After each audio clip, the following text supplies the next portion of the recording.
नमस्कार दोस्तों, भोजपुरी खबर लाइव में आपका स्वागत है। मैं हूं आपका दोस्त राज रोशन कुमार।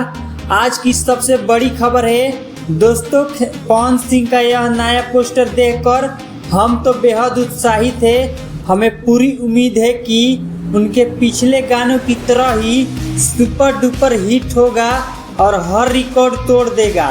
आपको इस गाने का पोस्टर कैसा लगा और आप इसे लेकर कितने एक्साइटेड हैं? अपनी राय हमें कमेंट बॉक्स में ज़रूर बताएं।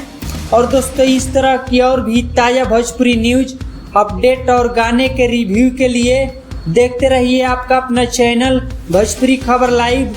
अगर आपने अभी तक हमें सब्सक्राइब नहीं किए हैं तो अभी इंतज़ार किस बात का, अभी सब्सक्राइब करें और हाँ, बेल आइकन दबा दें ताकि कोई भी खबर और बड़ी अपडेट आपसे मिस ना हो। मिलते हैं अगले वीडियो में, तब तक के लिए जय भोजपुरी।